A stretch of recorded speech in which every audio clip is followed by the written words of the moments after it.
Hello, good evening to all. आज हम पढ़ने वाले हैं डेसिमल फ्रैक्शंस के बारे में, दशमलव भिन्न के बारे में। मतलब वैसा भिन्न जिसके हर में 10 हो और 10 के पावर में कितना भी मतलब पावर हो, ऐसे भिन्न को हम क्या बोलेंगे? दशमलव भिन्न। जैसा कि आपको डिफिनेशन इसका दिख रहा होगा। A fraction in which denominator is 10 और इट इज 10 के पावर 2, 10 के पावर 3 एज सो वन। चलो चलते जाएगा जितना भी होगा। ठीक, अगर मान लेते हैं कोई आपको एग्जांपल जैसे कि हम समझा रहे हैं, P बटा Q के रूप में हमने क्या लिया, कोई फ्रैक्शंस लिया। ये क्या हो गया? आपका भिन्न हो गया, फ्रैक्शन हो गया। ठीक है, यहाँ पे Q नॉट इक्वल टू 0 होता है, जैसा कि हमने डिफिनेशन में पढ़ रखा है। अब क्या करेंगे? अगर P बाई क्या करेंगे 10 हो, या P बाई 10 के पावर 2, P बाई 10 के पावर 3 हो। ठीक, अगर ऐसी भिन्न को हम क्या बोलेंगे? दशमलव भिन्न बोलते हैं। अगर इसको कैसे समझेंगे? जैसे 1/10 हो, इसको कैसे लिखते हैं? 0.1। 2/00 हो, यानी 10 के पावर 2 हो, तो 0.02 लिखते हैं। ये क्या हो गया? आपका दशमलव भिन्न हो गया। ठीक है,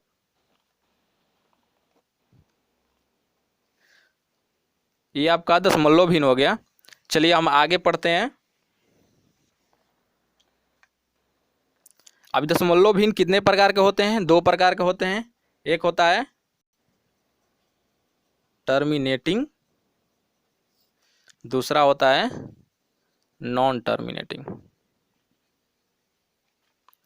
टर्मिनेटिंग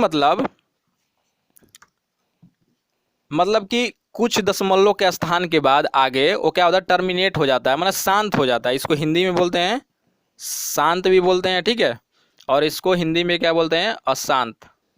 नॉन टर्मिनेटिंग है, मतलब कि दशमलव के स्थान के बाद ये कटता नहीं है, कुछ ना कुछ अंक के साथ आगे चलते ही जाता है। ठीक है, और टर्मिनेटिंग को हम लोग क्या बोलते हैं?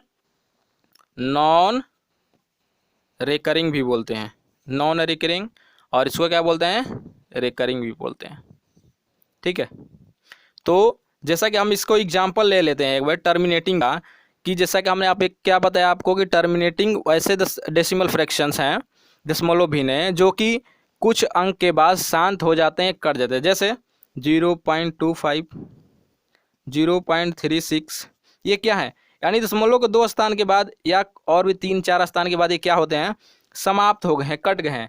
अगर मान लीजिए कोई एग्जाम्पल आपको इस प्रकार दिया गया है 0.37777, ये क्या है कि 7 जो है चलते जा रहा है, चलते जा रहा है, ये कटेगा नहीं। तो इस प्रकार के दशमलव भिन्न को हम क्या बोलेंगे? अशांत है, नॉन टर्मिनेटिंग है, रिकरिंग है। ठीक है, तो अब चलिए हम आपको आगे पढ़ते क्या पढ़ेंगे हम लोग रेकरिंग के बारे में, कि रेकरिंग से क्योंकि कंपटीशन एग्जाम में हमेशा क्वेश्चन इससे पूछे जाते हैं रेकरिंग से। तो आज हम लोग रेकरिंग के बारे में ज़्यादातर डिस्कस करेंगे। 2 बटा हमने क्या लिया? 3 ले लिया। ठीक है, मान लीजिए कोई हमने एग्जाम्पल 2 बटा 3 ले लिया। अगर इसको हम सॉल्व करेंगे तो क्या करेंगे? 3/2, इसको हल करते हैं। पहले दशमलव लगाएंगे, 3 छक 18, क्या हो गया?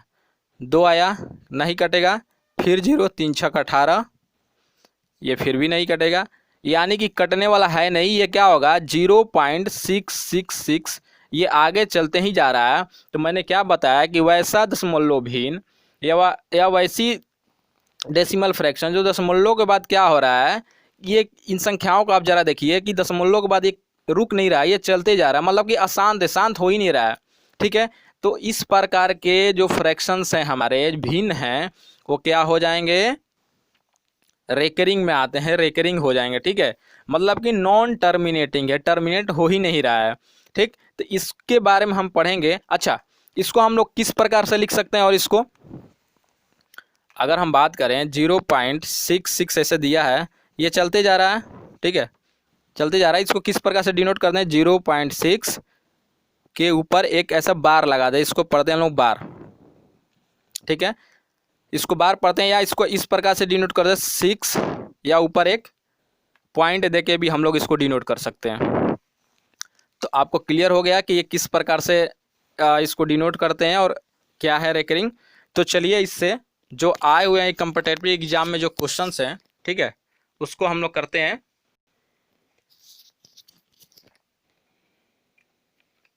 अच्छा, क्वेश्चन से पहले हम आपको बता दें कि जो रेकरिंग होता है वो दो प्रकार का होता है। जो रेकरिंग होता है आपका, रेकरिंग होता है दो टाइप का, एक तो प्योर होता है, दूसरा क्या होता है, मिक्स्ड होता है। मतलब कि प्योर मतलब क्या हो गया आपका, कि कोई ऐसी संख्या दशमलव के बाद, ठीक है, वो सिर्फ एक ही संख्या है जो बार बार रिपीट हो रही है। जैसे 0.777 है, ठीक है, ये रिपीट हो रही है। तो ऐसी संख्याएं जो इस प्रकार की होंगी उसको क्या बोलेंगे, प्योर रिकरिंग बोलेंगे। और मिक्स्ड रिकरिंग में क्या आएगा, जो कि जैसे इस प्रकार की संख्या है जो रिपीटेशन है दशमलव के बाद, ठीक है, दो और दो से अधिक संख्याओं के बाद वाली जो संख्याओं का रिपीटेशन होगा, ना कि दशमलव के जस्ट बाद वाली संख्या होगी। देखिए जैसे कि दशमलव के बाद वाली संख्या क्या आपकी 4 है, और उसके बाद क्या है 2 3 2 3। तो रिपीटेशन किसकी हो रही है यहाँ पे, पुनरावृत्ति किसकी हो रही है, 2 3 और 2 3 की हो रही है। तो इसको किस प्रकार 4 1.4 2 3 इसको इस प्रकार से लिख देते हैं। यानी कि मिक्स्ड हो गया, एक हो गया प्योर। तो रेकरिंग में दो ही प्रकार हैं, प्योर और मिक्स्ड, ठीक है। और इस पे आए हुए क्वेश्चन को हम किस प्रकार हल करेंगे, चलिए देखते हैं हम। जैसा कि हम एक एग्जांपल लेते हैं, बिल्कुल बेसिक से 2/3, ठीक है। अब इसको हमने क्या लिखा, 0.6666, इसी प्रकार से तो लिख रहे थे हम लोग। तो इसको क्या लिखेंगे, इसके आगे हम लोग 0.6, रिपीट क्या हो रहा है 6, तो जो संख्या रिपीट होती है उसके पावर एक क्या लगा देते हैं, सॉरी पावर नहीं, उसके ऊपर बार लगा देते हैं। इस प्रकार से लिख सकते हैं।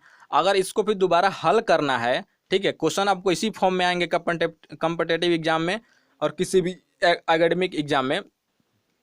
तो इसको कैसे हल करेंगे, जिस संख्या के ऊपर बार लगा हुआ है, ठीक है, मान लीजिए जिस संख्या के ऊपर बार लगा हुआ है वो संख्या लिखेंगे, ठीक है। और 9 एक 9 एक संख्या के ऊपर बार लगा है तो हम क्या करें, एक ही 9 नीचे लिख देंगे, ठीक है। अगर चलिए इसको हल करके देखते हैं, 3 से कटाइए, 3 दूनी तितरी के 2/3, जो कि जिस फॉर्म में पहले था उसी फॉर्म में आ गया, इसका मतलब हमारा सही है, ठीक। और इस प्रकार का और कैसे क्वेश्चन हम लोग हल करेंगे, जैसे कि आ गया 0.123 के ऊपर बार है, इसको क्या करेंगे 1 2 3, 3 संख्याओं के ऊपर बार है तो कितना 9 लिखेंगे, नीचे 3 9 लिख लेंगे, ठीक है। अब इससे कटाइए, 3 चौके 12, 3 एकम 3 और तितरी का 9, यानी कि 41/333 इसका क्या हो जाएगा, आपका आंसर हो जाएगा। तो ये क्लियर है कि किस प्रकार से इसको हल करना है। चलिए हम लोग आगे और भी क्वेश्चन देख रहे हैं कि उसको किस प्रकार से हम लोग हल करेंगे। आपको स्क्रीन पे दो क्वेश्चन दिख रहे हैं, एक है 3.25 जो कि पॉइंट दशमलव के पहले वाले अंक पे क्या लगा, बार लगा। तो ऐसे जब क्वेश्चंस आ जाए एग्जाम में, ठीक है, तो इसको कैसे हल करेंगे, जो जो 3 है, जो दशमलव के पहले वाला जो अंक है उस पर जो बार लगा है उसको क्या लिखते हैं, माइनस में लिखते हैं और प्लस 0.25, इसको इस प्रकार से लिख सकते हैं, ठीक है। तो ये तो सिर्फ एक ही दे रखा है यहाँ पे, हम आगे करेंगे कि इस प्रकार से और भी जो क्वेश्चन इसमें जोड़ जोड़ के दे रखा है, जो एसएससी एग्जाम और अदर एग्जाम में जो आया हुआ है, तो उसको कैसे हल करेंगे हम वो देख लेते हैं, ठीक है।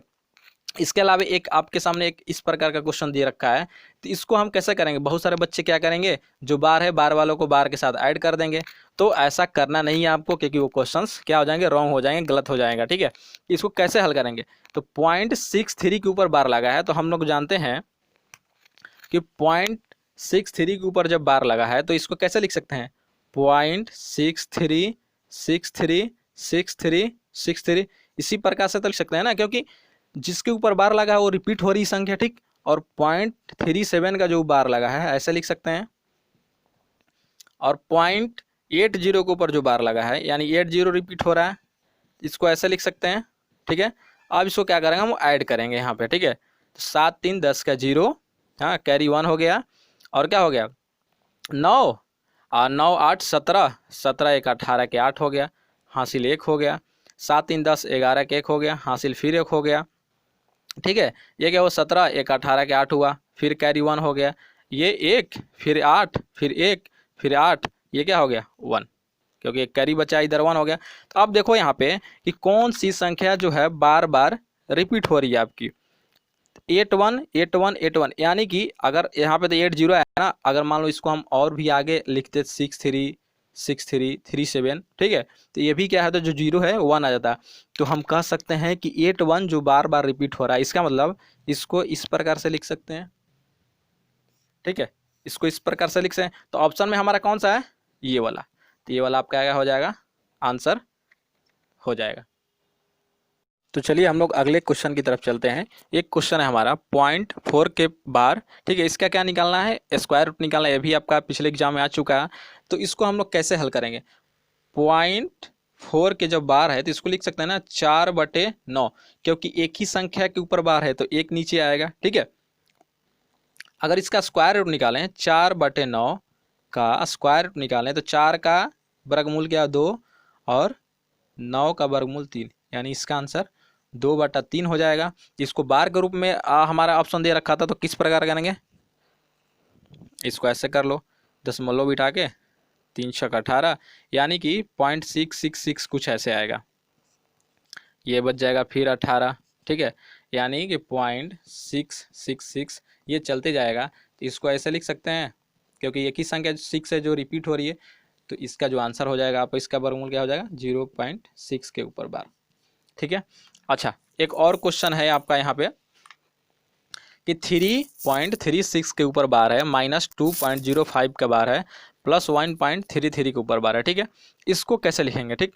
अब देखो इस प्रकार के क्वेश्चन को क्या करेंगे, 3 ऐसे पूर्णांक में लिख लो आप लोग, क्या करेंगे, 36 बटा में 2 के ऊपर है तो 2 क्या होगा, 2 को नीचे 9 आ जाएगा, -2.05, ठीक है, ऐसे कोई मतलब नहीं है, ठीक है। 9 आ जाएगा कि 0.5 दोनों काउंट करेंगे, ऐसा नहीं है कि 0.5 है तो सिर्फ एक ही संख्या वहाँ बच रही है तो एक ही 9 होगा, ठीक है। 0.5 है तो दोनों का नीचे उसको दोनों काउंट कर लेंगे, ठीक है, 9 हो जाएगा, +1 यहाँ पे 33/9 आ जाएगा, ठीक है।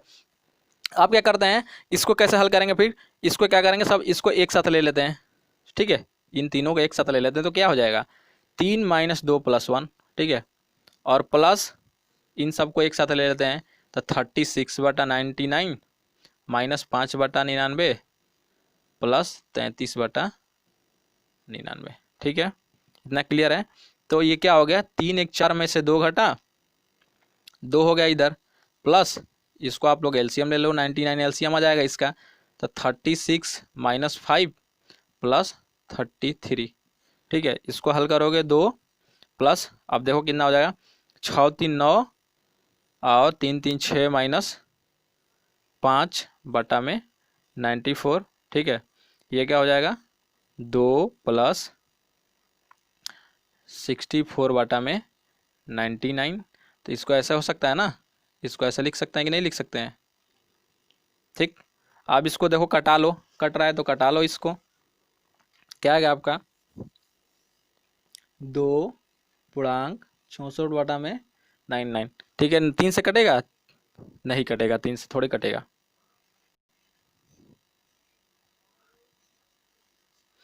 ये क्या हो गया, इतना आ गया, ठीक ना। तो इसको कैसे लिख सकते हैं, इसको पिछले जब हम इसको इस प्रकार से लिख सकते हैं, तो इसको लिख सकते हैं 2.6499 है, यानी 2 संख्याओं के ऊपर बार लगा है तो इस पर बार लगा देंगे, और ये आपका क्या हो गया, ये आंसर हो गया आपका 2.64 के ऊपर बार, यही इसका आंसर हो गया, ठीक है। अच्छा, एक और कॉन्सेप्ट है इसमें, अगर क्वेश्चंस आपका इस प्रकार से आ गए 0.345 एक के ऊपर सिर्फ बार लगा है, इधर वाली संख्या के ऊपर बार लगा ही नहीं है, तो इसको कैसे हम लोग हल कर सकते हैं, इसको देखो 3 4 5 पूरा का पूरा लिखेंगे, माइनस जिन संख्याओं के ऊपर बार नहीं लगा है वो संख्या में से क्या हो जाएगी, माइनस हो जाएगी, सब्सट्रैक्ट कर देना है उतना, तो 34 माइनस हो गया, ठीक है। और क्या, एक संख्या के ऊपर बार लगा है तो 1 9, जिन संख्याओं के ऊपर बार नहीं लगा है तो क्या कर देंगे, उतना हम लोग 0 बैठा देंगे, ठीक है। और इसको हल करने के बाद जो आपका आंसर आएगा वो आंसर हो जाएगा, ठीक। तो वीडियो देखने के लिए थैंक यू सो मच, और आपको वीडियो पसंद आए तो हमारे चैनल को सब्सक्राइब करें, लाइक करें।